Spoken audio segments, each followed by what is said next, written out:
Joining me now on the dais is Arizona head coach Tommy Lloyd. He's joined by Caleb Love and KJ Lewis. Coach, can you get us started with some general comments about the game? Great job by our guys. Obviously Texas Tech's playing shorthanded, and they've, kind of had to, had some delicate, situations with injuries over the course of this year, and obviously we didn't know what was going to happen until we kind of showed up at the arena. But I knew it was going to be tough. I mean, they beat Houston without Toppin at Houston.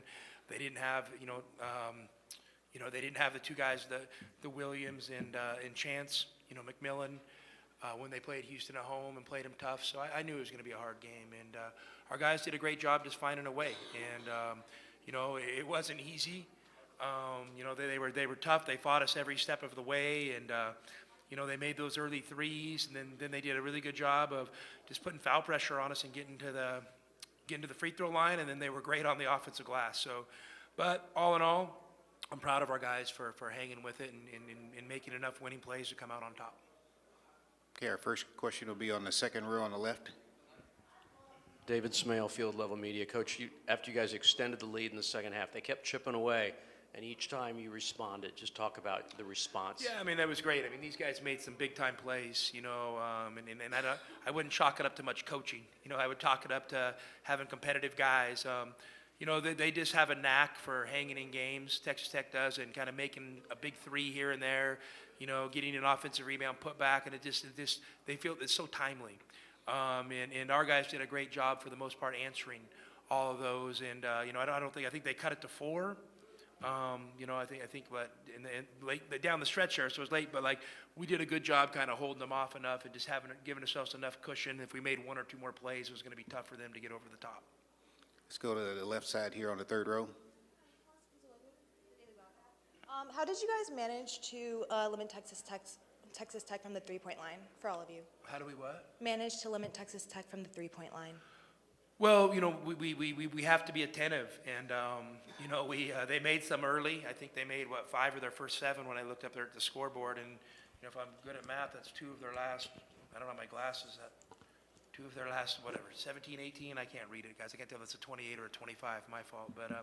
But we did. Our guys did a good job being attentive. And they probably missed a few they wish they would have had back. But I thought our guys did a much better job of being attentive and not over helping in situations. They're a team. You got to make them. You got to make those guards. Find a way to make 2-point shots. And they're a team. You got to be comfortable giving up some penetration, downhill and making them finish oversized, and athletes inside. And our guys did a good job hanging with it. I would, some of the fouls are regretful. I wish that free throw number's a little bit lower. But all in all, I mean, limiting them to 9 threes when they want to make 10 plus, we'll take it. Let's go to the right side here on the third row.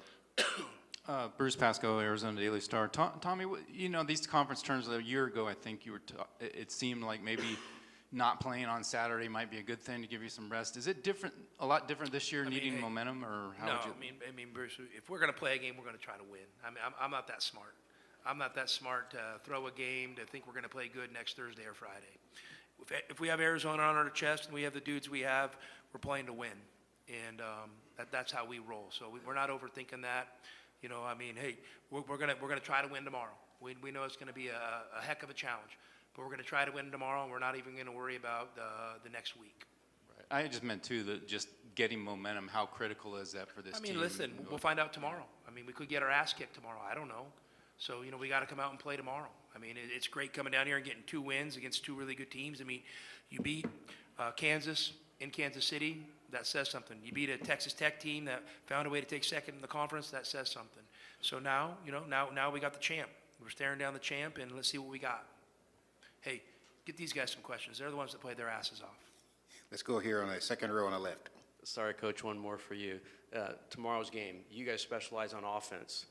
Houston specializes on defense. We're not that bad on defense. Right, but you're known for offense, let's put it that way. Houston specializes on defense. Just talk about matching up with them. Houston specializes in winning basketball. I mean, they're great on offense, they're great on defense, they're great on the glass.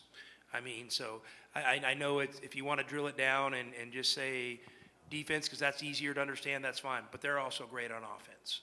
And that's what makes them so hard to beat. And obviously they're tough as nails.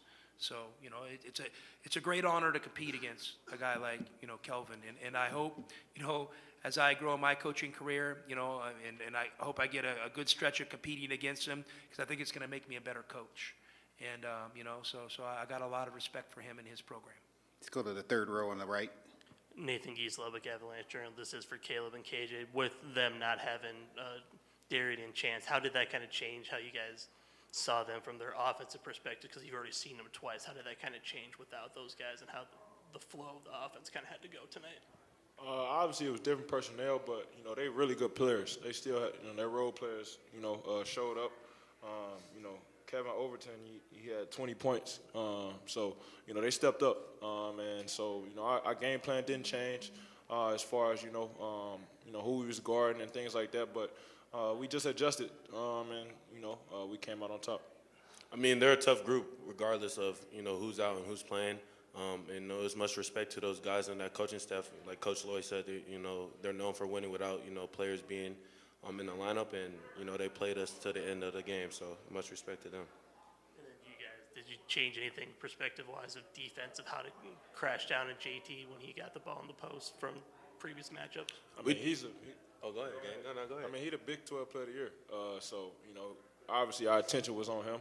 And, we got to give him the respect that he deserves. And, obviously he's a monster on the boards, a monster in the post.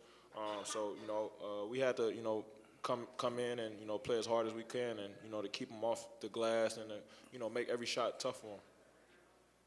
Nah, he said it to the T. Okay, let's go to the back on the left side. Caleb, Leo Rivera with Scope Buff Sports. You shot at a high clip tonight. What felt good about your shot in this game? I think it was just the energy of the game. I started off obviously, hot, but I just wanted to get that spark to my team, and I know, they was going to, follow up with that. And so, I had it going, but, as the game was flowing, KJ chipped in. We had big numbers from Trey, and, it went on, from there. Okay, we got one on the right side here on about the third row. Yeah, KJ, just seemed like you were tugging at that wrap there, and you took it off, and obviously had a good game. Is it just, at this point, just better off to go without stuff, and adrenaline taking over? What's going on? I can't even tell you. I mean, in the flow of the game, try not to be distracted by whatever, and doing whatever I can do to help my team win and not be distracted by tape on my wrist. So I guess screw the tape. Okay, we got time for a couple more. Anybody interested in them? Okay, first one will be on the right, and then we'll have our last one on the left here in our third row. Tommy, just curious about, because you work with Granford, with Team USA, what's you guys' kind of relationship, and how does it kind of feel to go into these matches with somebody that you're... Well, listen, it's, at first I was like, hey, this is going to be a little bit awkward, because he's somebody, that he and I confide in each other when it comes to basketball things, and now we find ourselves in the same conference, and I don't think, over the course of our 20-plus year friendship, we would have ever thought that. And so that's different. We're probably not talking as much as we once did, but we still, catch up, every week. Yeah, so, but I thought this morning, I'm like, it's really cool we're playing for the third time. Because the only time you're going to play for the third time is going to be in the postseason. And for it to be deeper in a tournament, it says we're both doing well. So I'm proud of him. I'm proud to compete against him, and I'm proud of our guys for finding a way to get us over the top, tonight. Okay, our last question is going to be here on the left. Hi, Sierra Blazer, Daily Wildcat. This is more so for Caleb and KJ. I know tomorrow you guys got to focus on strategy and gameplay, but what does it mean to you guys to be in the final game of Arizona's first time in the Big-12 championship? It means a lot. We plan for something bigger than ourselves, plan for the, players that play, before us and things like that. And so we take pride in that. And, we're going to come in and play as hard as we can, come in, try to execute the game plan as best as we can. And, we'll see what the outcome, comes from that. I mean, definitely what Caleb said. We had a goal this year to, get to this point, and we're going to do our best and execute a game plan to try to go win tomorrow. Okay, Coach, thank you very much. Thanks, guys. Good luck to you tomorrow. Yeah, appreciate you.